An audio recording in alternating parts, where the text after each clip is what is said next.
Hi, everybody. Good evening. Welcome to Evoke Therapy Programs broadcast. I'm Dr. Brad Reedy. Today is Tuesday, November 8th, 2022. Happy Blood Moon. Happy Election Day. Tonight, we're going to be talking about Evoke's three founding principles, and I'm going to pick them apart one by one and go into some depth with each of them. But before I get into that, I just want to announce a new opening. We just finished this last Friday, our first conscious parenting workshop that lasted all day. And I was nervous about it. I didn't know if the format would work again. I always wondered that with virtual classes. And it was an absolute hit. It was wonderful.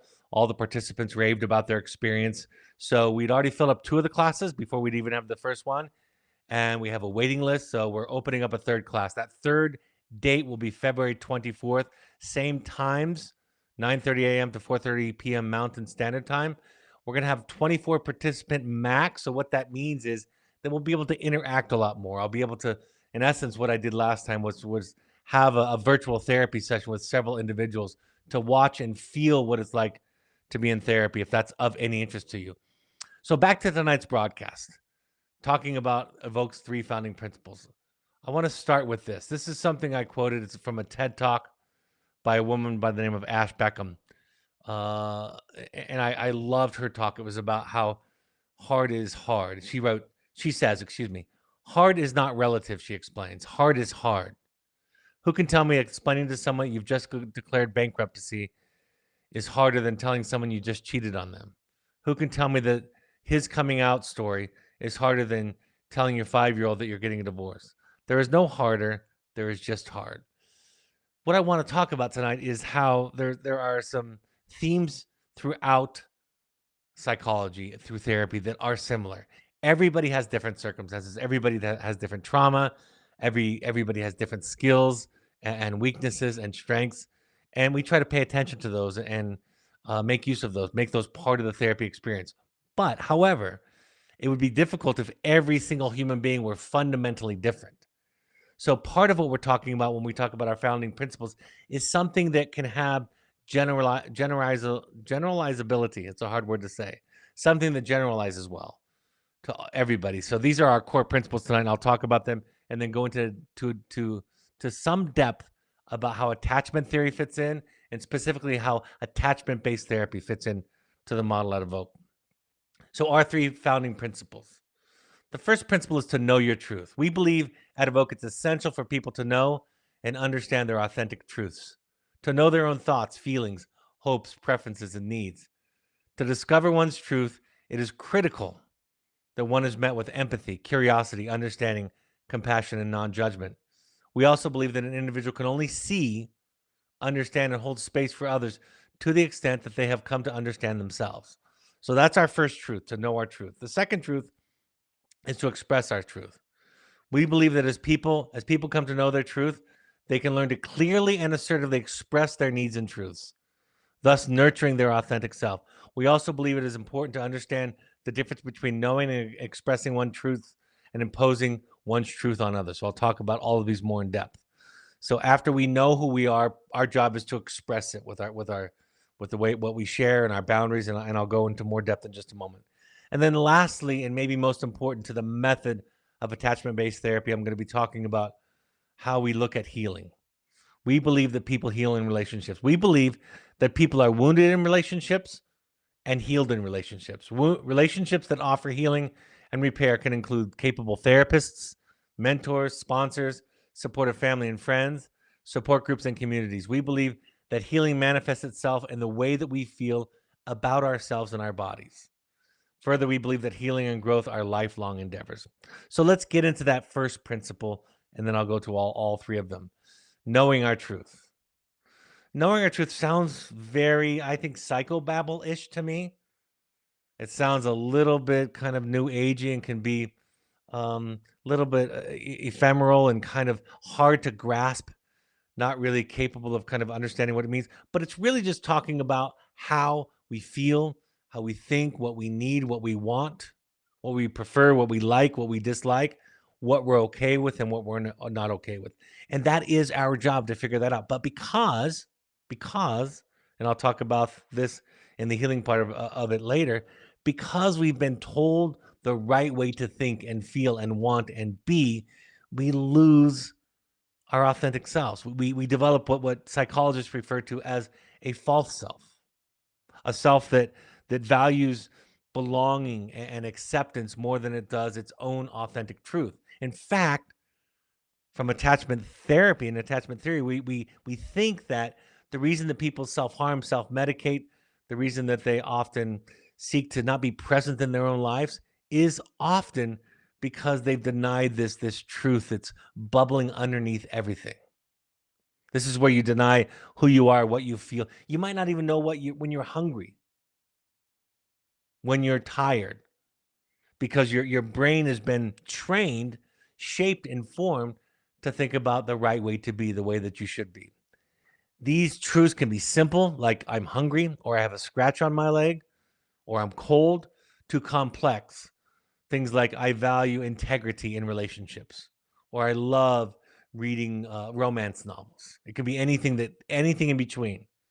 It can be temporary, like I'm hungry now, but I might not be hungry later, or I'm cold now and I might not be cold later, or it can be lifelong. We might have some values that we maintain throughout our life. So it's anything that starts off with I feel, I think, I believe, I want, I don't want, I love, I like, I hate, I can tolerate, I'm willing. Anything that starts with those words is our truth. Um, the most important thing that we think about when I'm looking at somebody and listening to somebody in therapy, what I'm looking for is what's blocking them from their truth. Is it fear? Is it shame? Is it guilt? Is it the fear of rejection? Is it just how difficult it is to know that you might be living not in integrity with yourself? Is it the realization that if I have to embrace this truth, this belief of mine, that could affect my family, that could affect my career, my children, the people that I love? And so sometimes we mistake, and I'll talk about this a little later, a little bit more. Sometimes we mistake confusion with fear. We think we don't know what we want, but we're just afraid to fail at it, or afraid if we pursue it that others are going to judge us. In fact, I wrote in the Journey of the Heroic Parent after going to a workshop specifically with a question about my marriage. I realized that it was my job to know my truth and that I really wasn't confused. I was just afraid of what I already knew deep down inside, what I was already feeling at the time. And the fascinating thing about it is that that truth that I was feeling didn't remain true for long.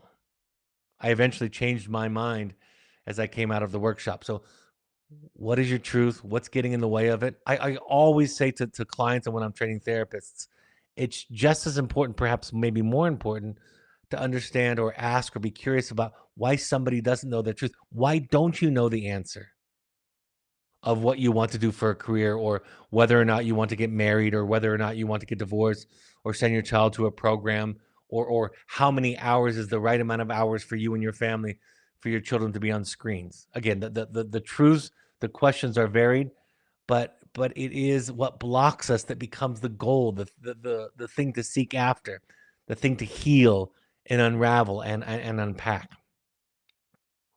The second the second principle, founding principle, is to express your truth. So if I know I know I want something, I know I prefer something, I know I don't like something, my job is to express it. So what do we mean? Again, these are therapy sounding words, but it's a very simple process. I can make a request. Are you okay if we eat Chinese food this evening? Will you go with me this weekend to see a romantic comedy? We can ask questions. Will you help me move? Can you proofread my paper?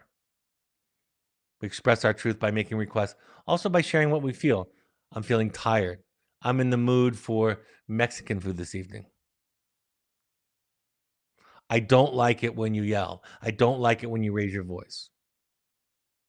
So sharing and speaking our truth is part of our responsibility to nurture. See, if the authentic self doesn't get fed, it withers. If the false self becomes dominant and eclipses the authentic self, then the in that shade, the authentic self withers and can eventually be very, very hard to access. We can express our truth by answering other questions with no or yes. I am willing to help you move. I'm not willing to stop going to church. I won't vote the way you vote. Or yes, I'll help you by proofreading your paper. Or I'm willing to go to church with you to keep you company or to see the movie that you want this time. And sometimes our truth is that we don't know. One of the things that becomes really valuable to some clients is when they're in a place of not knowing, of confusion, of clouded thinking and feelings and not figuring it out. And somebody in their family, their partner maybe wants to know the truth. Sometimes your deepest truth is, I don't know. Or I'm gonna have to wait. Or I'm gonna have to think about it. Myself, as a codependent person, because I know I'm inclined to lie. By the way, if you had asked me years ago, "Do you lie?" I would have said, "No, I don't identify with that idea at all." But now that I understand my codependency, the lie is unconscious. It's instinctive. I am prone to tell the people that I care about what they want to hear, not what's true for me.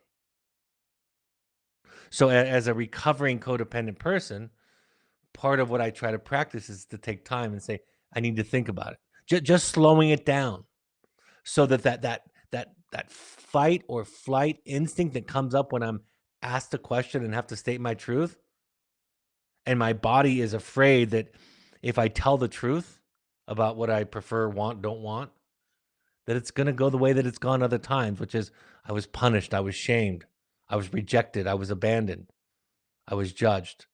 So learning to take some time with children. When I talk about this with parents, I empower parents to say, I don't know, I will think about it. And not just once or when you're really conscious of it, but even taking it up as a practice. I think I shared the story that a colleague of mine who I enjoy as a person asked me if we could carpool up to the intensive house, which is about 45 minutes, and we don't live too far from each other. Recently at an intensive, he said, how would you feel about carpooling? And my first abrupt response was no. And I recognized the harshness of how it came out so quickly and abruptly. And I said, I'm sorry. I laughed about it and chuckled. I said, I'm learning about taking some time to not just say yes, and I have to actually take a moment and consider, is that driving time for me in the morning and in the evening after a work day, is it something that I need to refuel myself, or would I enjoy sharing a discussion and sharing a conversation? And he was, of course, totally supportive of that, understood what I was coming from. And the first couple of days of the intensive, we did not carpool. And then the last couple of days that we did. So not knowing the answer is something to be curious about, but it's also for a time can be a truth that you share. And if the other person is not patient with that, that's their truth. They can't tolerate that. They're not okay with that. Then they get to sit with that discomfort and act on it any way that feels right to them. Like I said, it can be temporary today in this moment, or it can be permanent. You know, really, there I'm talking about scale. I often talk about boundaries with parents and couples, individuals, everybody. And when I do, people ask me examples. What might somebody say in this situation? And I'll give an example like, it's okay to say no. I don't want to go out, or I don't want to carpool. And then people will ask escalating questions. Well, what if they don't tolerate that? What if it's not okay? And of course, the nuclear option is eventually that if you're in a relationship with somebody who doesn't honor your truth, who oversteps boundaries, who's intrusive, who's disrespectful, who forces you into their way of thinking to give themselves what they need instead of honoring you if they don't have that capacity to hold space for you, or if your values are so different, then ultimately the expression of truth can be permanent, like divorce. Like it's not, you can't live in my basement and smoke marijuana all the time. I'm not comfortable with that. And we've gone over this and it doesn't seem like we're making any progress. So I'm going to ask you to leave, to live somewhere else. So it can be small and immediate, or it can be permanent and large in the relationship. You can hang up the phone if somebody's being abusive, and then reconnect with them at a later time when minds and voices are calm. Or if you're constantly getting physically abused, sexually abused, emotionally abused, you can make the decision to say, I can't be in this relationship anymore if this is going to be a theme. One of the pitfalls of this second principle of expressing your truth is how difficult it can be for so many of us for someone to think and feel and believe different things. And again, there's no right answer to what you should do with that. That's not the way that we teach and talk about at Evoke, but it is something that you can be aware of. Can my partner believe something different than me? We have to make decisions, of course, but just believing. Can they vote for a different candidate that I vote for? Can they believe something fundamentally different than I believe? And when we can't do that, there's some work with individuation and differentiation that we haven't done. Where we're needing people to be same for us to feel safe. But my experiences as a psychotherapist is the more we grow, the more we expand, the more um, the more we can allow for differences. That's what you believe. I can honor and respect that. This is what I believe. And then if the relationship is close enough, you're gonna have to find out some negotiation between the two. And back to these first two principles, as a psychotherapist, as an attachment based therapist, one thing that I'm always watching for and paying attention to is somebody who has this need for this need to recruit other people to be valid. Can they sit in their own truth? Recruiting is really a communication theory idea. It sounds like everybody believes this. Everybody thinks you're an idiot. Everybody agrees with me. This is what people say. Oftentimes those recruitment communication skills are evidence of not being okay, not having a healthy self developed. Oftentimes narcissists and extraordinarily anxious people will appeal to the others out there. When in reality, knowing and expressing your truth, it's okay if you're the only one in the world that believes it. Some of the greatest ideas, in fact, I would argue probably most of them, started off with just one person's awareness, one person's belief. So whether you're on one side of the equation or not, how well do you tolerate otherness? How flexible are you with otherness?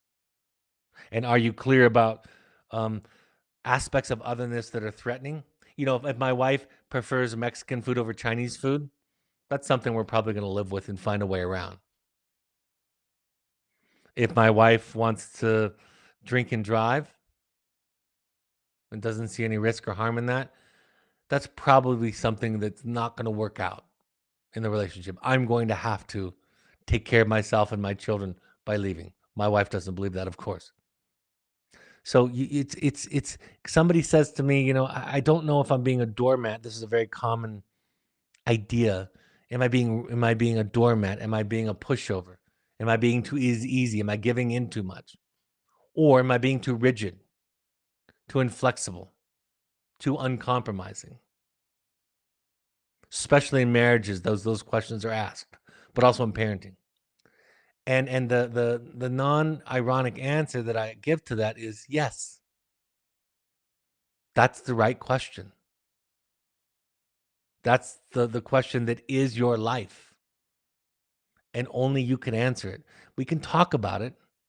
We can talk about the ideas involved. We can talk about and explore where there might be trauma triggers for you, or stress, or fear, or shame, or guilt. But ultimately, your life is the answer to the question about how much is too much one way or the other. It's why as a marriage therapist, when I'm working with a couple, it's not my job to tell them when or when not they should get married or get divorced. That's not my job. That's each individual person's responsibility within the marriage to decide that. But again, because we were raised with the big people, as Carl Jung calls them, the big people telling us what was right and wrong, we kind of learn this idea that the truth is out there somewhere to be discovered, and that somebody else might have our truth. Mind reading is also a pitfall of this where people are just supposed to know my truth. They're just supposed to know when I'm tired, know when I'm hungry, know when I don't want to go out. I've given examples I wrote in the book, Audacity to Be You, when I'd finished a workday and my wife came in to ask for to listen, to have a difficult discussion about something that was going on with the kids at the time. And my first thought was, how could she even ask me after I just got home from work, right? Because I was afraid that if I set a boundary and say, I need some time, I'm not available to you right now, that I was going to get punished, because that's what happened when I was younger. That's what's happened earlier in our marriage. So I took the risk of saying, not right now. And she took the heroic step to say, I'll take care of it until you're able. So expecting somebody to know, that's kind of a sign, a signal for us codependents. I don't want you to push against my boundaries. I remember my business partner years ago, 20 years ago, he had this letter, the name had been scratched out, that he taped to the back of his office door. And it was from a mother, he said, to a daughter. He worked with young adolescent girls. And the letter said, I want you to be the kind of daughter that I'll never have to say no to. That I'll never have to ground you. I'll never have to, really hold any boundaries with you, disappoint you. And I said to him one day, I called him by name when I was in his office. It was new. And I said, that seems insane. He said, it is insane. That's why I have it up there, just to remind myself. Because he said, sometimes I do that too. We people who struggle with boundaries, because we don't want to have to set them because they terrify us, they trigger us, we just want people not to press against us. I had a parent with a young adult recently at one of our intensives share this idea, saying, I don't want my son to ask or push. And I say, okay, let's talk about that with him. That can be one of your requests. We can talk about him being disrespectful of boundaries, being intrusive, being intimidating or manipulating. We could talk about that. And really, your fundamental task, your fundamental job is to say no. That's the trick with boundaries. We try to argue, cajole, plead, beg, threaten, intimidate, rationally argue with somebody, convince them. We try everything in the world to change the other. This is a key tonight. We try so many things to change the other person. And we do those things in lieu of boundaries, because boundaries are harder. Boundaries are harder than if we can just get our children not to want to use drugs, to buy into the expectations at home. Sure, that would be nice. It might even be a sign of their growth and maturity. Could be argued, I think, very well.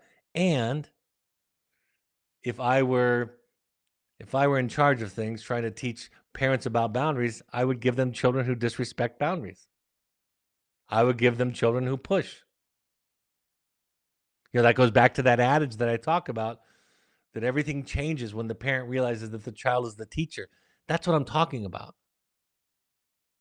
If you have unfinished work with boundaries, with selfhood, with shame and guilt around taking care of yourself, about saying no, if you have unfinished work in those areas, which most people have some, and some more and some less, but if you have unfinished work there, I can guarantee you're going to have relationships in your life where people are pushing. If you have a difficult, this was a huge realization in my own mind. Having ended up in several relationships where my needs didn't seem to be as important, weren't considered, I realized it's me. It's me who's seeking out this relationship. I am unconsciously, but on purpose, finding people who don't care about my needs. I'm doing that. Why am I in 4 or 5 relationships where that's the theme? That goes back to that idea that I talk about with couples. If you tell me that you married a narcissist or a crazy person with any other name, I'm interested. I'm curious. But what I'm really fascinated by is, why did you marry a narcissist? Why did you marry a certain kind of crazy person? And of course, the answer is in you. The answer that is in some pattern that was created before you met that person that made that make sense. It made you blind to it. In fact, not only blind to it, but it actually made you drawn to it. I thought growing up, I'm strong. I got broad shoulders. I can carry a lot. I can tolerate a lot. So I'm going to be in a lot of relationships where I do the bulk of the work. That's what I thought was happening. And sometimes in the beginning, it was a really seductive kind of entry into the relationship. But after a time, of course, no matter how broad your shoulders are, no matter how strong you see yourself as, you start to get resentful that things feel a little bit uneven. In a lot of relationships, I'm an overfunctioner because when I get stressed, I don't shut down. I perform. I try harder. I work harder. So why do I end up in a lot of relationships where there are people are underfunctioning, where people aren't attending to my need? Because of my unfinished business. Because it would be terrifying to ask, to demand people to pay attention to my needs. I would feel shame and guilt by prioritizing my needs over anything that they need. And again, the beautiful thing about this kind of psychology, attachment-based therapy, is that the problem is in here, pointing to myself, but so is the solution. And it doesn't fix itself. It doesn't unravel in one therapy session or one aha, because I'm not just dealing with a bunch of cognitions, of thoughts, of conscious ideas. I'm dealing with hardwiring. And I'll get to that when I talk about relationships in just a moment. And to overcome hardwiring takes a lot of work, a lot of years. Somebody asked me recently, what do you hope to accomplish in a 2.5 day to 5 day intensive, which is the typical range of our intensives? And I said, of course, we're not fixing everything. We're not finishing the story, but we're giving people a taste of what it looks like to work with a compassionate, non-judgmental therapist and group, and to discover what their project is. What's the shame? What's the guilt? What's the fear that's blocking you from expressing your truth, from getting what you need? I believe this in my heart that one can never be truly happy and free until one understands that the reason for your unhappiness is because of the way that you're living your life. Now, you could say, and I would agree with you that part of that comes from your trauma experience and background. Yes, things happen to you, as they do to all of us.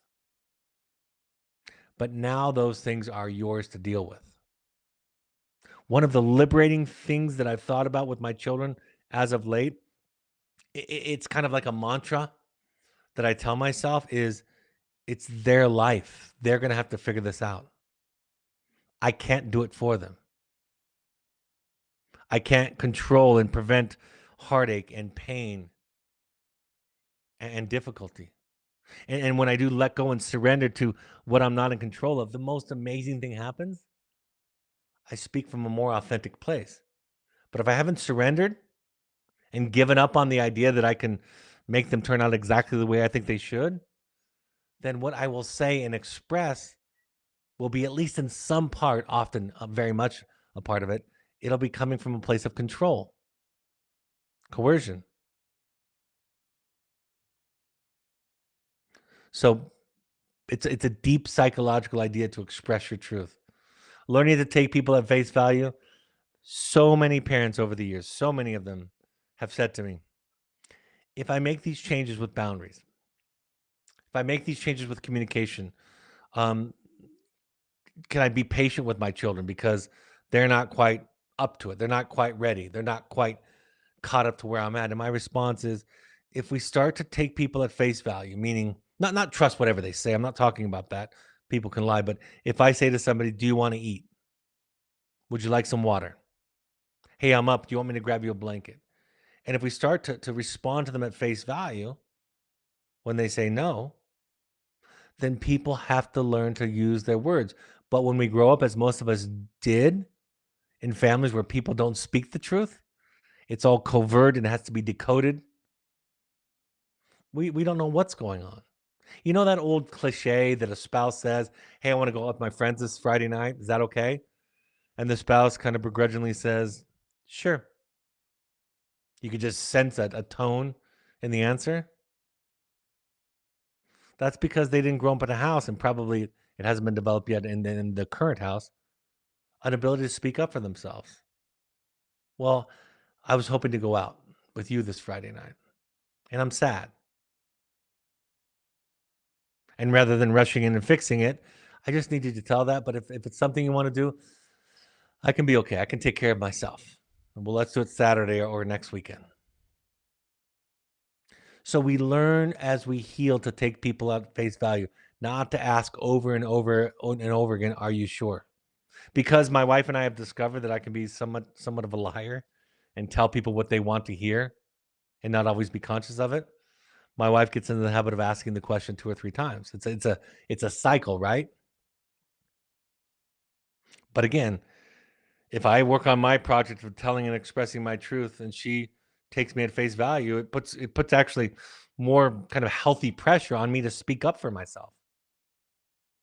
Taking people at face value is a in this way is a healthier, more assertive, more clear environment for people to develop a sense of what they need and want and ask for it assertively. One of the biggest ahas of my life, and I mentioned this earlier when I was talking about knowing your truth, is the difference between being confused and being scared. I've mistaken the two, conflated the two so often. And oftentimes, after realizing it for myself, now I see it in other people. I know what I want to do, but I'm scared is the deepest truth rather than I don't know what to do because I'm damned if I do and I'm damned if I don't, right? If I choose A, what's behind door number A, door number one, if I choose door number one, I might miss out on door number two. If I choose door number two, I'll miss out on door number one. So I'm confused. And in reality, what's often happens, I don't want to deal with the consequences.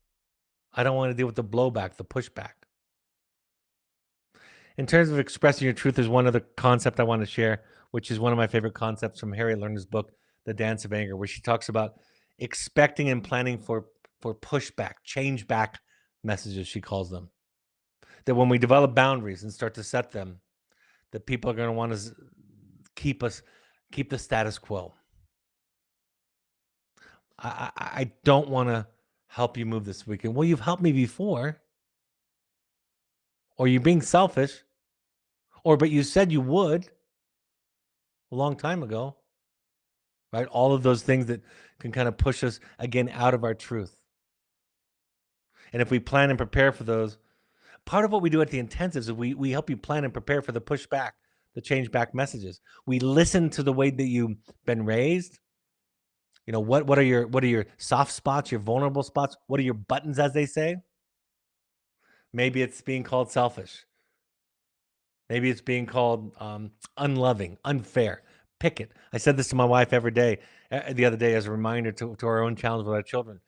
We will be accused by our children when we set healthy, strong, and clear boundaries. We will be accused by our children of the very thing that we don't want to be most.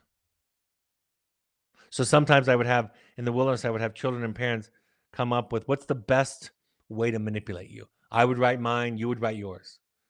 And I've had parents say, "That's scary. I don't want to give them ammunition." And I say, they already have it. They already intuitively know what works. I see them try with us when they arrive in our program.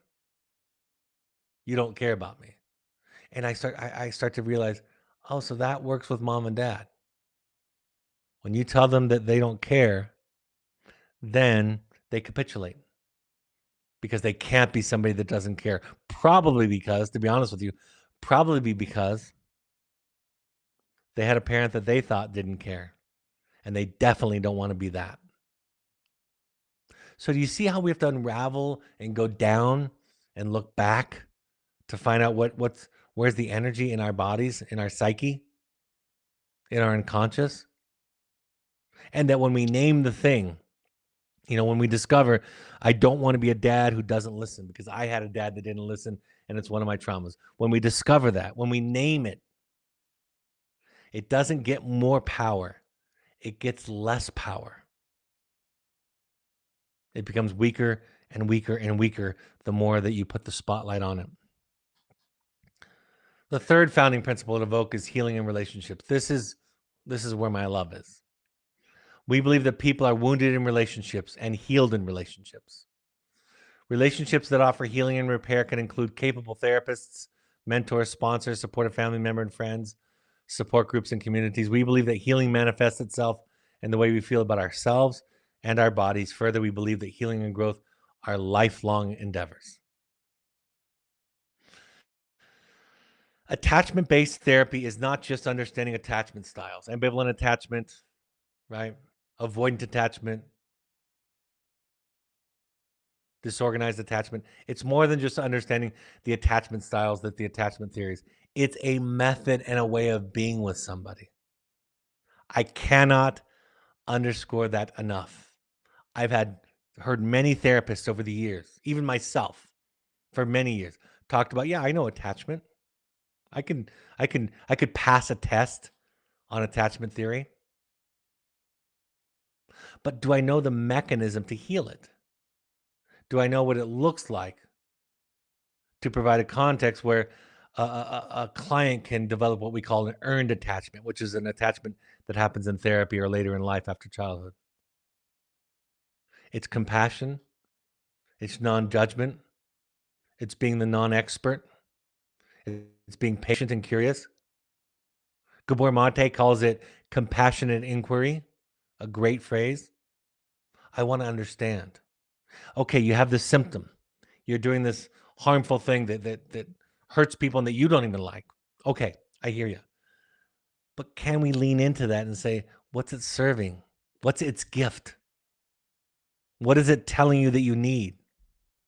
How is this symptom, the starving inner child that hasn't been fed, speaking from beneath to ask for what it needs? I wrote these slides this week, and I thought this was the best way to describe this. This for me is so far is the best way that I can describe the method of attachment-based therapy, what we believe at Evoke, what we try to practice and improve on all the time at our intensive program and in our wilderness program. 3 quotes and ideas. The first one is, we feel safe when we're around somebody safe. Attachment theory explains that this sense of safety, this feeling, can be internalized and become essentially a permanent feature, are hardwired in. That's the idea. That if you're around safe people, and the reason that childhood is so important is because, see, we human beings, we got an advantage and a disadvantage compared to the rest of the animal kingdom. We are the slowest creature on the earth that we know of to develop and become a full adult. 25 years approximately is when the prefrontal cortex, that thinking, rational, insightful part of our brain, fully develops, right? 25 years. The age of majority in the United States, in most states, is 18, but 25 is what neuroscientists believe that the brain is fully developed, is an adult brain, around there. A little bit younger for women than for men because their brains are just a little bit different. Some of you might be chuckling at that, but that's the developmental piece. So if that's the weakness of human beings, is we take so long to develop. But the cool thing is that we're always pruning, right? We have opportunities during development where our brain is more moldable, I guess you could say, more ready for hardwiring. And so that's why it's hard when you're 40 and you go to psychotherapy for the first time because your child's struggling, and the ridiculous guy on the webinar tells you to go to or the podcast tells you to go to a session. It's hard to undo. It's hard to teach that old dog, if you will, those new tricks. But it can happen. I remember sitting at lunch years ago with somebody who I'm sure, I'm convinced, and I know part of their history, had a significant attachment wound with their parents. And they said to me, matter of fact, like it was accepted across the board, you cannot fix a fractured attachment in an individual. Let's say somebody put up for adoption. And I remember thinking, I bet that's your experience. I bet it is. Having been in psychotherapy for more than a couple of decades now, I realized it's a mountain and I'm still working on it.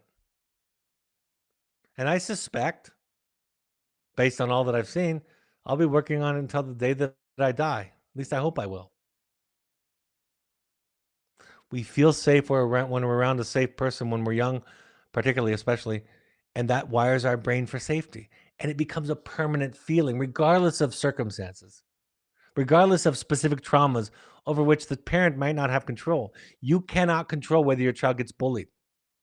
You cannot control whether they get sexually assaulted. You can't control whether or not they have a learning disability and they get mocked or feel shame because you can't control the way that treat their teachers teach them and treat them. You can't control the way their boyfriends and girlfriends treat them. You can't control the way that strangers treat them. That's not the job of developing a secure attachment. It's being a safe person, maintaining a regulated nervous system. Just the other day, my daughter snapped at me, and I snapped at her back. And I justified it in my mind like she was my peer, like she did it first. That's what I wanted to tell her. And she was visibly and obviously hurt by it.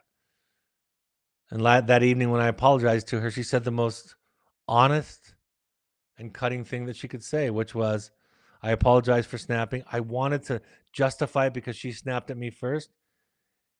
And I said, I'm sorry that I did it. And she said, yeah, but you do it all the time. And oh, how I wanted her to be wrong.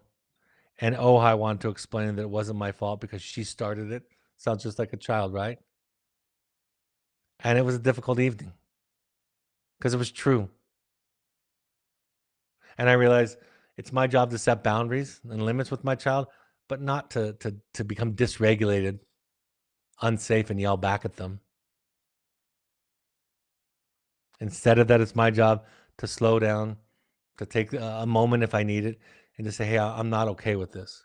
But of course, my trigger is I'm bigger, I'm louder, I have more power physically, financially, just by virtue of being the big person in the house. And I try to use that to get her back into line, to behave the way that I want her to. And she was telling me through gentle, honest disclosure that I've been doing that a lot to her whole life. And it's a tough truth to be faced with. The next quote I have: when caregivers consistently provide resonance, safety, and security, regardless of the tragedies that happen over which they have no control, the child develops an internal base of safety they carry throughout their life. And again, for you parents, if you're like me, you know that you haven't perfectly provided a secure attachment for your child. We when we're honest and aware, we know that. We know that we came up short. So then it becomes the child's job to find somebody to develop that earned attachment that I described earlier. That's what treatment programs can do. That's what therapists can do. Somebody safe.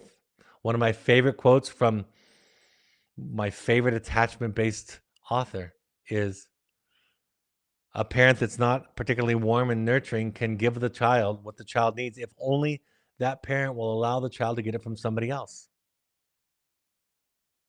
Girl Scout, Boy Scout leaders, teachers. My sixth grade teacher, Mr. Dan McKechnie, he made a difference in my life for the better. He saw me. And when my father wasn't present and my mother was overwhelmed with raising three single boys and working full time beginning at a minimum wage job after the divorce, she wasn't available. And Mr. McKechnie just intuitively stepped in. And I'll forever hold him in my heart and mind as somebody who made a positive impact in my life, and we're still in contact to this day. So yes, that's the idea, providing a secure attachment, means that the child will carry that sense of safety. So this is what people are calling complex PTSD today, which is really an old idea just with a new name.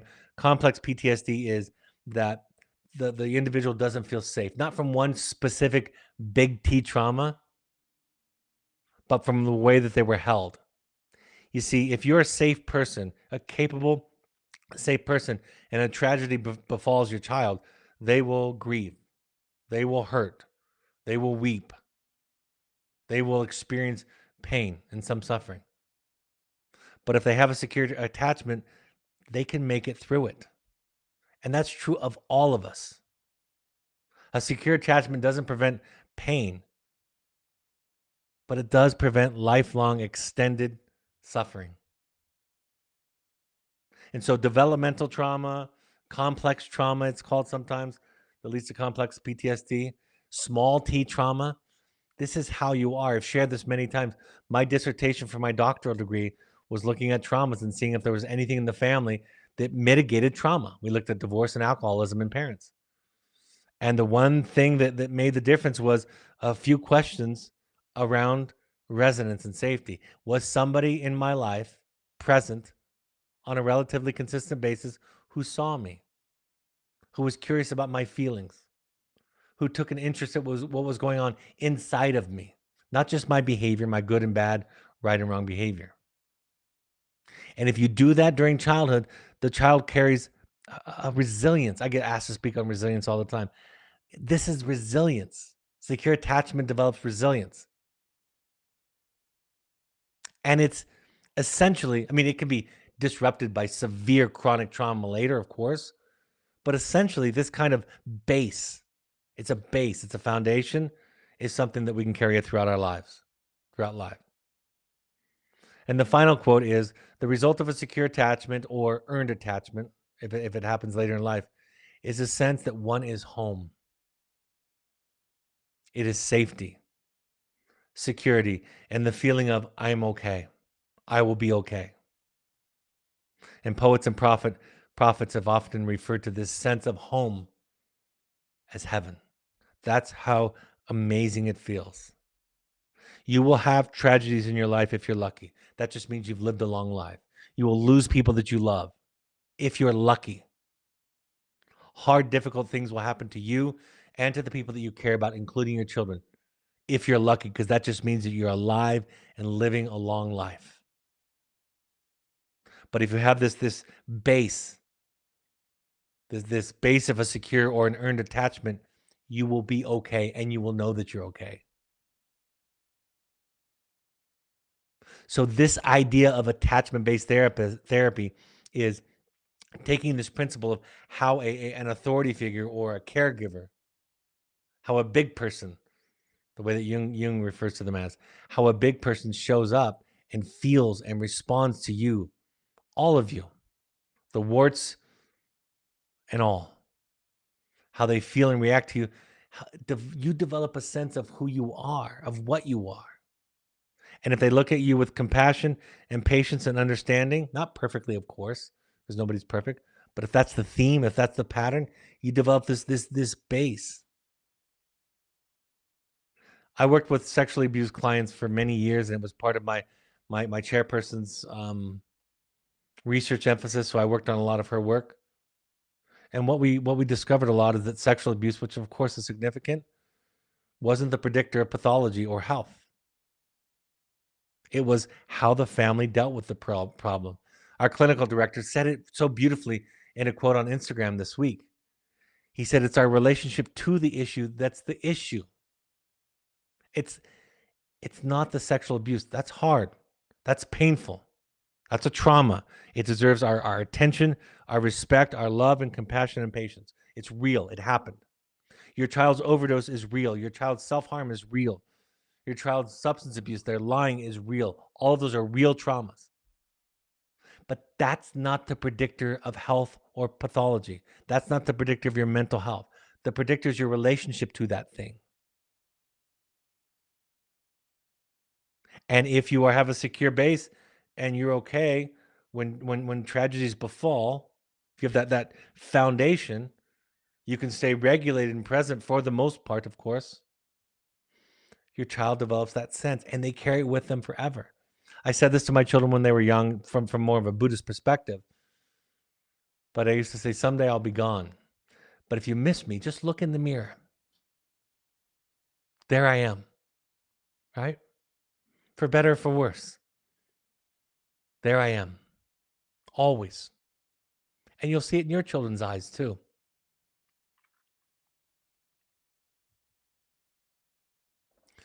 Dr. Jamie Gill says, therapy is the childhood you never had, and the therapist is the parent you never had. We all have dents and bruises, as I always say. We all have less than perfect attachments. I remember one time I was posting about this and somebody said, the research shows that 2/3 of people have a secure attachment. I thought, I don't know where that measure is coming from. And I don't know where those 65% of the people are in the world, 67% of the people in the world are. My experience is humans have, everyone I've met so far, everyone I've had personal contact with has less than a perfect attachment history. So what that means is we all have some work to do in the area of earned attachment. You show up at a capable therapist's office or a mentor or a support group. You tell the truth about yourself. Take the risk to tell the truth about yourself. And if you have a good other person in the room, group or therapist or mentor or sponsor, they don't react with disgust or fear or terror or despair. They respond with compassion and calmness, and you develop a sense that I'm okay. And you do that long enough, you do that enough, and then you go out into the world, and the things that happen to you don't knock you off that base and that foundation. That's the method of attachment-based therapy. And it took me, so far, most of my career, it's taken me to realize the difference between attachment theory and all the pontifications that are wonderful and all the theorists that ever lived, and the method of being present with somebody on their difficult and beautiful journey as they share with me their unsolvable problems. And if I do it well, they just want to keep coming back because it tastes so great. It tastes so wonderful. Feels so good. I included this quote again in here. I've shared it recently, but it's from Daniel Siegel, shared by Kirsten. I don't know how you pronounce her last name. Kobabe, maybe? She's a great therapist on Instagram. Daniel Siegel said, the strongest predictor of a child's well-being is a parent's self-understanding. The strongest predictor of a couple's satisfaction is the self-understanding of each individual. And not just, again, it's not just an epiphany. That's the start of healing and psychotherapy. It's not just saying my dad was abusive, my mother was neglectful, whatever the case might be. The reason I seek out abusive people is because that's all I know. It's not just that. That's the start. And then you have to put yourself in a situation over a long period of time that's different than that, so that the wiring, the hard wiring in your brain can change over time. Somebody just shared with me this week, and I've shared the exact same thing, that through psychotherapy, they've learned to with new programming, new messages, new ideas, to be able to talk themselves through the impulsive trauma response reactions that their hardwiring is inclined to do. I'm feeling triggered. I'm feeling insecure. I want to lash out. When my daughter shared with me that I do more than just once become dysregulated and yell back at her, my instinct was to argue, to defend myself. The exact same thing I was frustrated with her doing, actually, in the same situation. And I remembered. I remember sitting there thinking, you know the skill. And I said, I'm sorry. And I said, you're right. I said it with as genuinely as I could. And I remember, even if she walked away, it took me about 3 minutes to realize how right she was. After she left, I thought, you know what? I think this is an exception. I think she deserved to get feedback about how she yelled at me first. This is my teenage daughter. And as I heard the voice in my head defending myself, I realized, you're insane, Brad. This is what every parent thinks.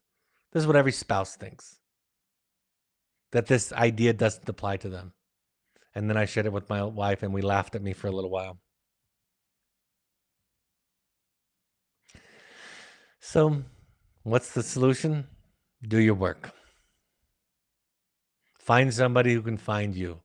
Find somebody who's not going to fix your behaviors, but rather help you unravel and understand them through a compassionate experience. Find somebody who can regard you with compassion. And if you spend enough time with them, your brain changes. Physically, it changes. Literally, it changes. New pathways develop. And over time, you become resilient to a degree to subsequent stressors and traumas. All right, folks. I will take questions on our Q&A later in the week. We're out of time. My 2 books, The Audacity to Be You and The Journey of the Heroic Parent, are available on Amazon and Audible also. I narrated the second one. Like I said in the beginning, we have a new date for our next conscious parenting workshop. I absolutely loved it. In fact, right afterwards, I sent an email to my team saying I want to put another one on the schedule for that waiting list of folks, and I want to do it again. And I found it to be a really, really worthwhile Friday for everybody involved, including myself. If you want to do a deep dive, do exactly what I'm describing today with an attachment-based program, Finding You is our best offering with this. December 7th through 11th is our next offering in person. We also have online offerings. November 11th is coming up, and then January 27th through 29th. I should say that online one is half the time and half the price. And when we started doing them online during the pandemic, I was again reluctant that they would have that much value, and I found immediately after the first one that they were still remarkable. Contact intensives at evoketherapy.com if you want more information. I will be our support groups November 10th for Wilderness Current and Alumni Families. 6:30 p.m. Mountain Time is our next support group. We also have an alumni only for Wilderness families. November 22nd at 6:30 is our next offering. And then December 13th at 6 p.m. is our next offering for our intensives alumni support groups. Just contact Malia at evoketherapy.com for more information. If you would like a coach that's educated and swimming around in the attachment-based approach that I'm talking about tonight, you can contact coaching at evoketherapy.com for personal coaching, individual coaching, marriage coaching, parent coaching, all the coaching. You can do it virtually, super convenient with a super wonderful staff. We have pursuits trips. Think fun heavy and therapy light. It's kind of like having sober fun. So somebody can guide you on a customized trip as an adult or as a family. It can be designed for your family all over the world. It's not just in Utah. Any area in the world, any activity that you can imagine. We've done them from Nepal to British Columbia to the Caribbean to South America. 3 to 30-day programming for those. Sarah at evoketherapy.com is your contact for that. We ask all current parents to go to 6 12-step support groups. This is another place to go and get your brain rewired. Al-Anon.org, CODA.org, FamiliesAnonymous.org, or AdultChildren.org.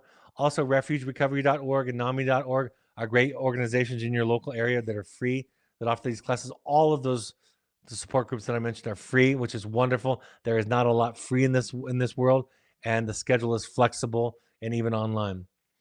All of these broadcasts are available on your favorite podcast app or Spotify. Just search Finding You at Evoke Therapy Podcast or go to soundcloud.com on your computer. You can also go to Evoke's YouTube channel and watch them there, the video version with the slides and my video face.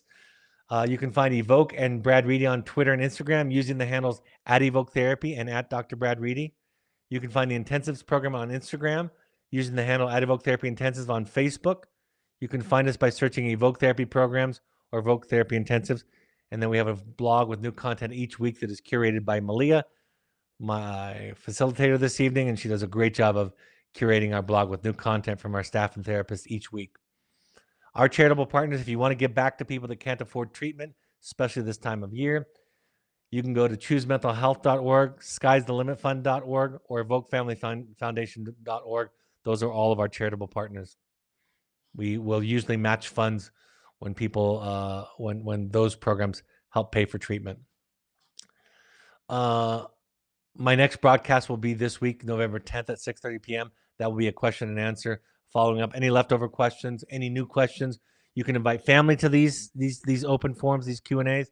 You can invite siblings if you think it's appropriate, or you can ask questions that your family is asking us. So you're welcome to share that broadcast and that link for our live webinar this Thursday evening at 6:30 p.m. Mountain Time. All right, folks. Thanks for letting me share with you tonight. I hope this is a helpful point of contact for you. And as always, for and on behalf of the people that love you and the people that you love, thank you for showing up tonight and being willing to do your work. Have a great evening, and I'll talk to you Thursday night. Take care. Bye-bye.